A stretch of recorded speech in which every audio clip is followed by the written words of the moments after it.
Pemirsa televisi Republik Indonesia yang terkasih, senang sekali kita dapat berjumpa dalam acara Sapaan Rohani.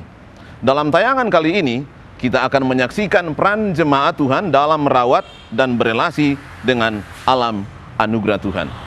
Alam yang tidak hanya dilihat sebagai sumber ekonomi semata, tetapi juga sebagai subjek dalam sebuah relasi yang berkelanjutan bagi kehidupan. Selamat menyaksikan.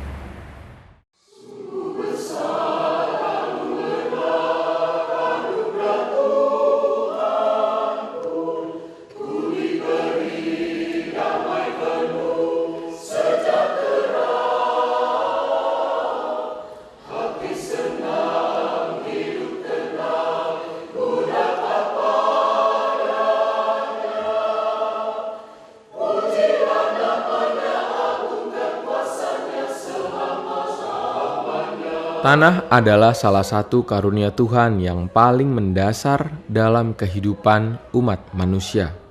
Sehingga ada istilah, tanahku, hidupku. Tanah adalah sumber kehidupan. Pertanyaan reflektif dari kenyataan ini adalah, bagaimana orang-orang yang hidup dari tanah memahaminya sebagai berkat Tuhan?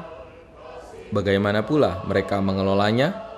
Dan bagaimana kaitan semua itu dengan iman yang diyakini?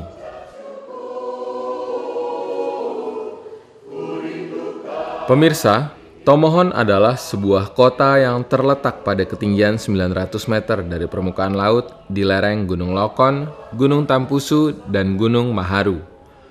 Untuk sampai ke kota yang sejuk ini hanya dibutuhkan sekitar 40 menit perjalanan dengan kendaraan dari kota Manado.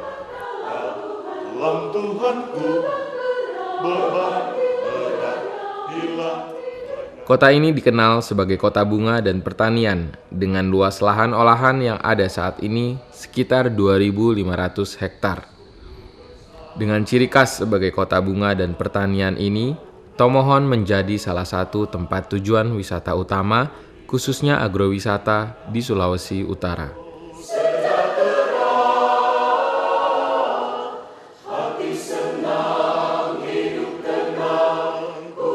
Seiring dengan itu, di sisi lain, berbagai potensi dan sumber daya pun sekaligus mendatangkan tantangan bagi gereja-gereja di wilayah ini.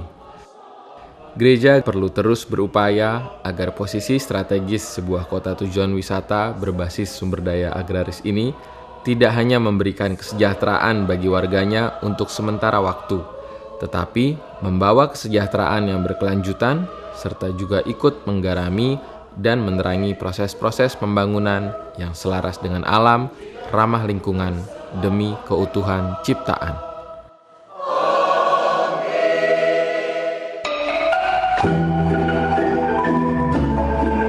Menjalankan program pemberdayaan ekonomi yang berkelanjutan bagi para petani, yang juga adalah jemaat gereja, adalah langkah pertama yang dilakukan.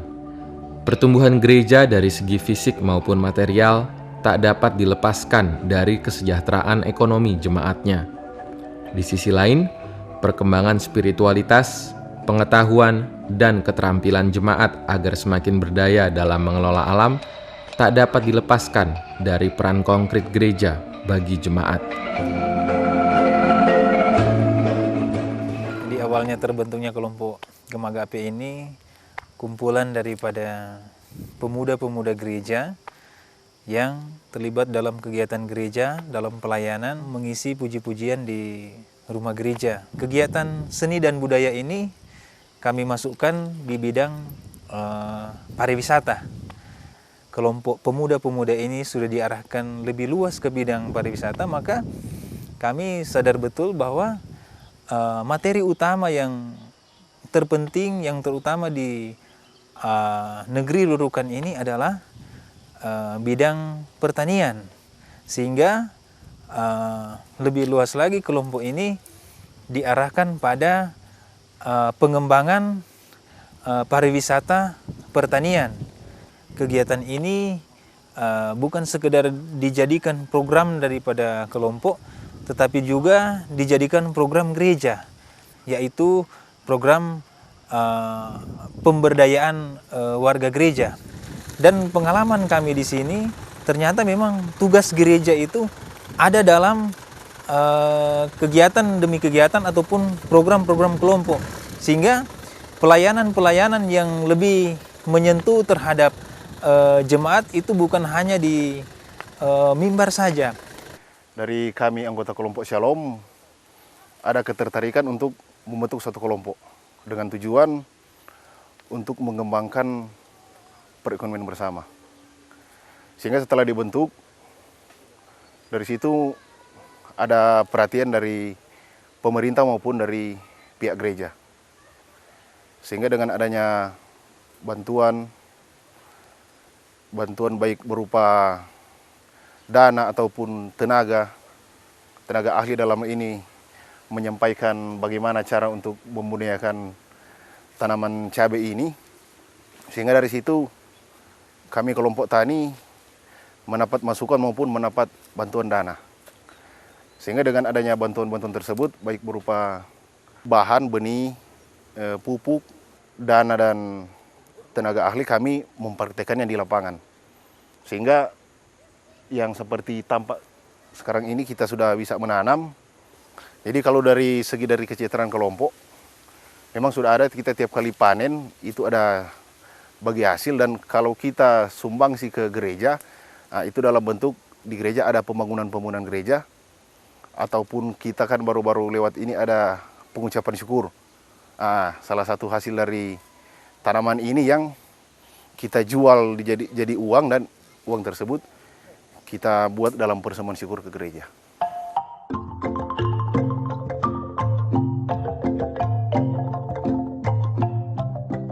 Pengorganisasian sejatinya adalah upaya membentuk persekutuan iman yang tak semata memupuk kebersamaan umat dan saling menopang iman, tetapi sekaligus saling juga membentuk kelompok-kelompok berbasis ekonomi sebagai media saling berbagi informasi, berbagi masalah, dan mencari solusi atas masalah yang dihadapi. Warga yang terorganisir memiliki posisi tawar yang kuat dalam menghadapi pasar. Tanah yang subur, pemandangan yang menakjubkan, suasana yang rekreatif, membuat banyak investor tertarik untuk menanam modal dan membangun bisnis untuk meraih keuntungan besar semata. Bila tidak disikapi dengan waspada, situasi ini dapat merugikan kesejahteraan masyarakat setempat.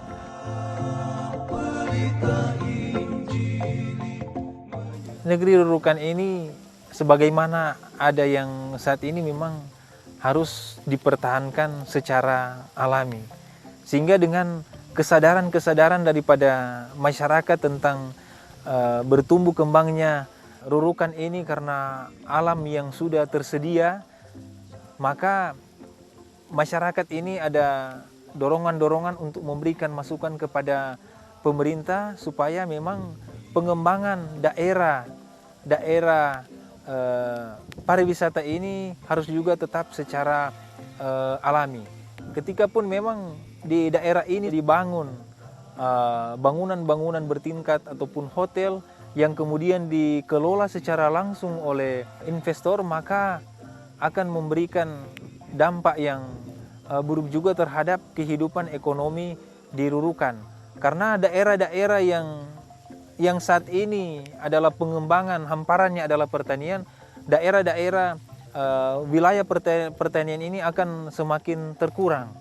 Dampak juga daripada apabila ini memang dijadikan tempat tujuan daripada para investor untuk dijadikan bangunan bertingkat, memang kehidupan masyarakat saat ini di Rurukan ini yang sudah terbentuk secara bersama, nilai kebersamaan yang tinggi akan semakin lebih terarah ke kehidupan berkembang secara individu karena lebih mengarah ke bisnis. Keutuhan hidup bukanlah hanya tentang mendatangkan uang, namun juga tentang relasi harmonis dan berkelanjutan antar komunitas dan antara komunitas dengan alam. Disinilah juga gereja menemukan fungsi hakikinya untuk membawa dan mengembangkan paradigma kehidupan bersama jemaat, yaitu kehidupan yang seutuhnya, kehidupan yang tidak hanya melihat satu dimensi, namun melihat keutuhan yang holistik.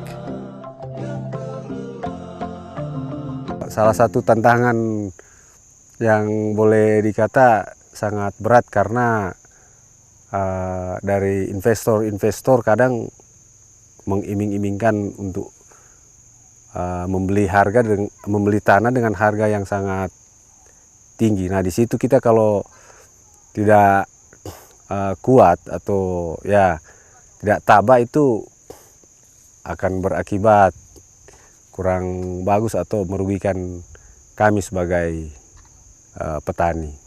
Karena satu saat ini masyarakat di sini akan menjadi tenaga kerja dari pihak-pihak yang mempunyai modal.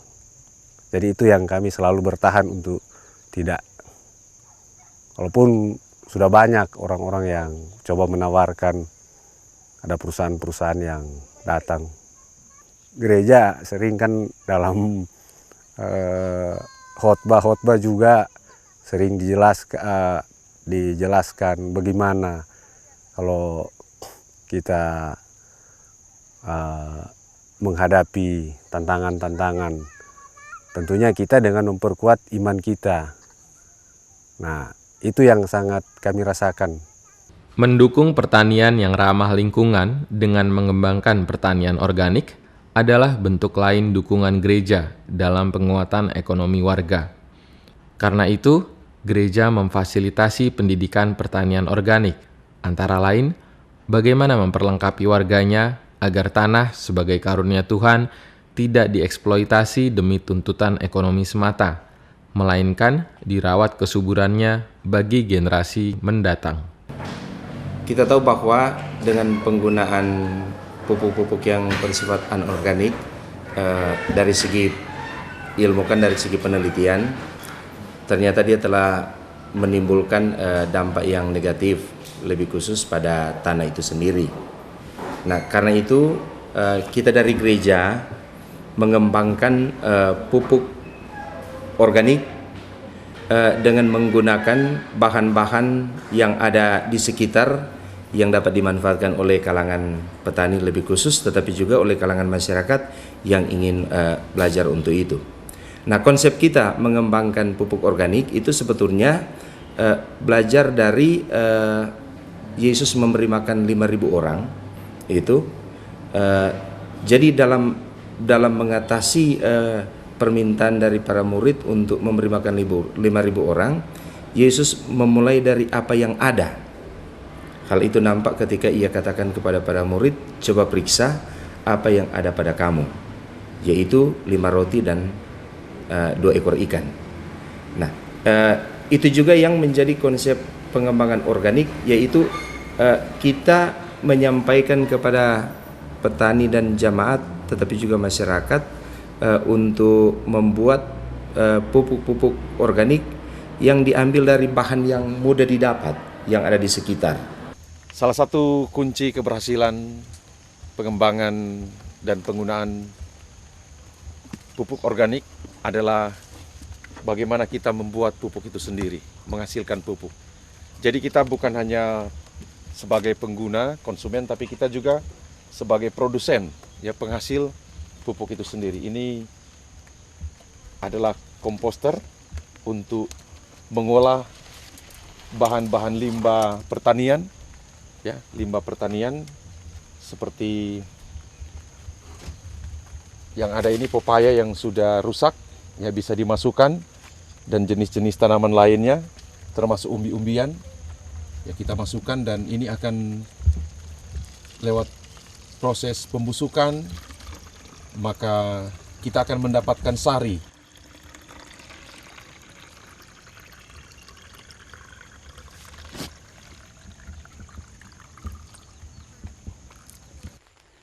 Karena ada istilah waktu saya keluar ke daerah bahwa petani itu termasuk satu-satunya yang ada istilah itu pembunuh berdarah dingin. Karena bahan-bahan kimia, ada sayur yang baru semprot dipanen. Dengan penggunaan pupuk-pupuk organik ini, sekarang tidak takut-takut lagi.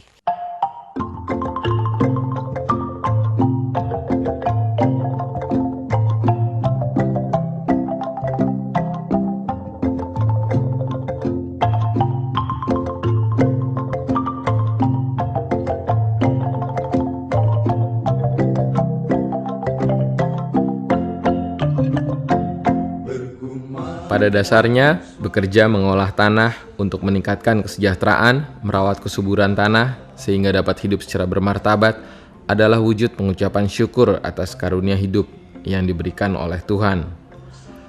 Pada puncaknya, pengucapan syukur juga berlangsung dalam persekutuan berupa ibadah ucapan syukur panen. Bagi masyarakat, panen adalah puncak dari rangkaian kerja pertanian yang dirayakan dalam ibadah bersama di gereja. Hal ini adalah wujud dari kesadaran bahwa seluruh hasil panen yang mereka dapatkan adalah berkat yang menjadi wujud nyata kasih Tuhan bagi kesejahteraan umat manusia. Dalam konteks inilah, panen dalam hidup Kristiani berdimensi ritual, sosial, dan sekaligus ekonomi.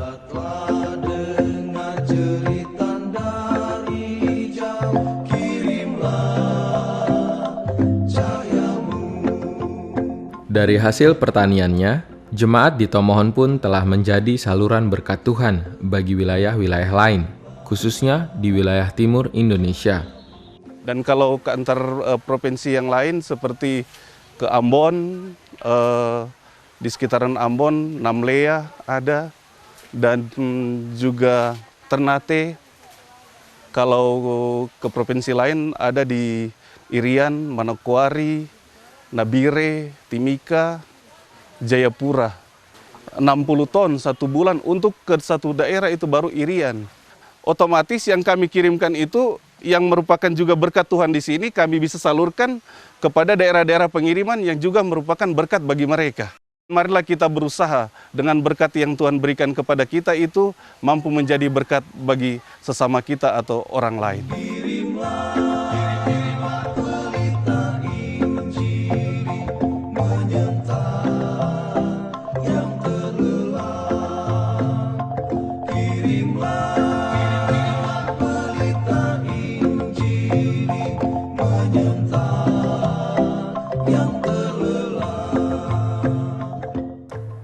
Pemirsa terkasih, sebagai umat Kristen, khususnya sebagai gereja, kita terus berjuang membangun paradigma bagaimana manusia mempunyai relasi yang serasi dan harmonis dengan alam ciptaannya ini.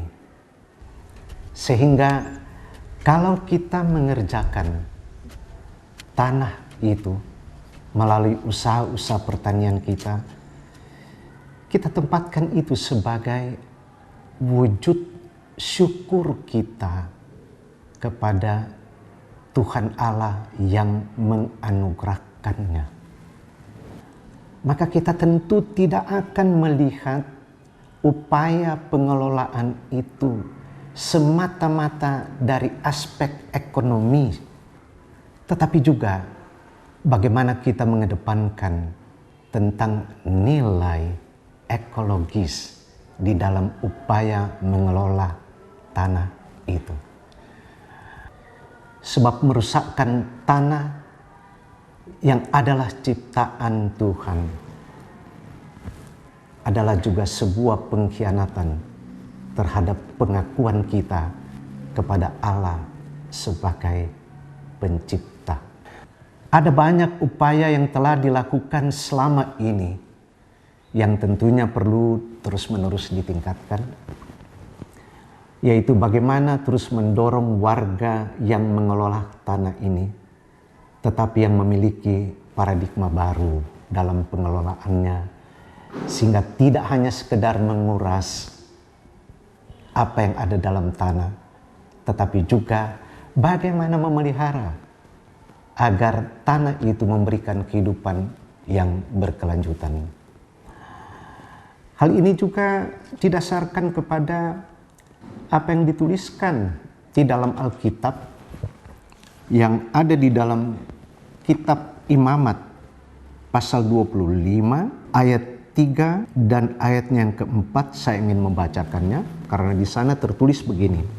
6 tahun lamanya engkau harus menaburi ladangmu, dan 6 tahun lamanya engkau harus merantingi kebun anggurmu dan mengumpulkan hasil tanah itu. Tetapi pada tahun yang ke-7 haruslah ada bagi tanah itu suatu sabat, masa perhentian penuh, suatu sabat bagi Tuhan. Ladangmu janganlah kau taburi, dan kebun anggurmu janganlah kau rantingi. Artinya dengan kalimat ini mau mengingatkan kita manusia bahwa tanah memerlukan istirahat agar terbentuk lagi daya-daya baru di dalam tanah, atau terbentuk lagi apa yang kita bisa katakan dengan pupuk melalui proses alami. Hai puji namanya terang cahaya, dan puji namanya hai cakrawala. Hai puji namanya semesta alam, mari semuanya menyembah Tuhan. Haleluya, pujilah Tuhan tak henti. Haleluya, karena kasih-Nya tak terperi. Haleluya, pujilah Tuhan tak henti. Haleluya, karena kasih-Nya tak terperi.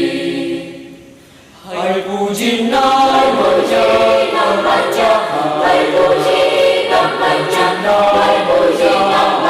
hai cakrawala. Hai puji namanya semesta alam, mari semuanya menyembah Tuhan. Haleluya. Marilah kita memelihara alam ini sebagai anugerah Tuhan pada kita. Dengan demikian kita dituntut juga untuk tanggung jawab agar kelestarian alam itu terus terjamin. Demikian sapaan rohani kali ini. Semoga tayangan yang sudah kita saksikan dapat mendorong kita untuk merawat dan berelasi dengan alam dalam perspektif yang baru. Tuhan memberkati. Shalom.